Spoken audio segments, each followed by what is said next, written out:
आप देख रहे हैं तेज खबर 24 और वक्त है खबरों का। पूर्व मुख्यमंत्री कैलाश जोशी के पुत्र दीपक जोशी ने बीजेपी से विद्रोह करने के बाद आज अपना दर्द बयां किया और कहा कि भारतीय जनता पार्टी जब अपनों की सगी नहीं है तो जनता की कहां से होगी। उन्होंने कहा कि भारतीय जनता पार्टी को विदा करने में उनका व्यक्तिगत और राजनीतिक कारण था। भारतीय जनता पार्टी से विद्रोह करने के बाद अपना दर्द बयां करते हुए उन्होंने कहा कि उनके पिता कैलाश जोशी पूर्व मुख्यमंत्री के साथ साथ 8 बार विधायक रह चुके हैं, 2 बार लोकसभा सदस्य, 1 बार राज्यसभा सदस्य, लेकिन भारतीय जनता पार्टी ने उनकी गरिमा का भी ख्याल नहीं रखा।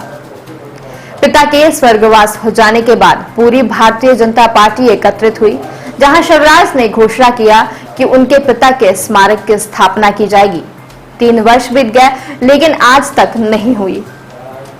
दीपक जोशी ने कहा कि इतने वर्षों तक सत्ता में रहने के बाद भी उनके पास 3 कमरे का घर है, कोई गाड़ी नहीं है, लेकिन शिवराज सिंह चौहान की असलियत वह भली भांति जानते हैं।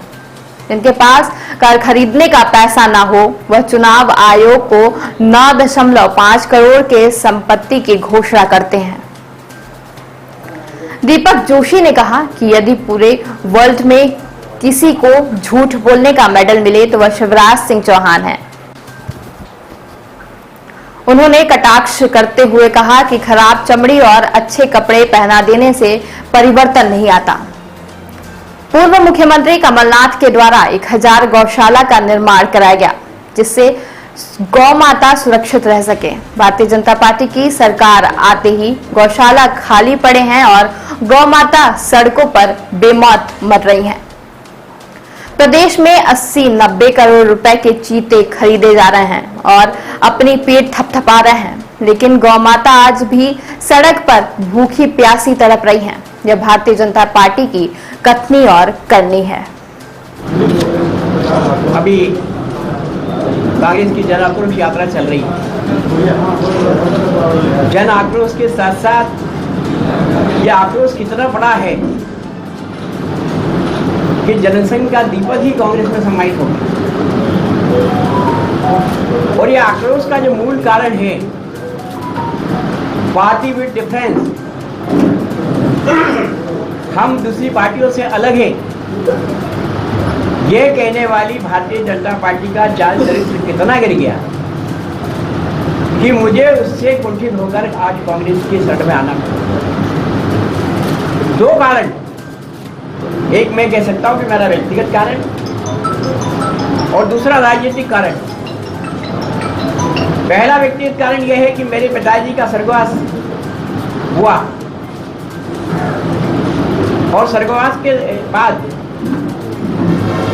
14 जुलाई 2020 को माननीय शिवराज सिंह चौहान, सिंधिया जी, वीडी शर्मा, पूरी बीजेपी हाटपिपलिया गांव में इकट्ठी हुई थी और माननीय जोशी जी के स्मारक बनाने का उन्होंने घोषणा की थी कि यहाँ स्मारक बने। 2 करोड़ 36 लाख का उसका एस्टिमेट बना। वो स्मारक आज तक नहीं बना हुआ। लेकिन दूसरी तरफ मध्य प्रदेश के मुख्यमंत्री शिवराज सिंह चौहान, जहां पूर्व मुख्यमंत्री के रूप में रहने वाले हैं, या तो उनको कुछ पहले से संदेश आगाह हो गया कि मैं पूर्व मुख्यमंत्री हो सकता हूं, इसलिए उन्होंने पूर्व मुख्यमंत्री के नाते जो मकान जिसको अभी तक उन्होंने रोक के रखा है, जिसमें उनका कब्जा है, उस मकान के बगल में स्वर्गीय नंद कुमार सिंह चौहान के मकान को तोड़कर एक भव्य आलीशान मकान बनाया है। तो कहीं न कहीं मुझे ये बात कचोटती कि मेरे पिता का स्मारक 3 साल में नहीं बन रहा और शिवराज जी का नया भवन 6 महीने में तैयार हो गया, आधुनिकतम भवन।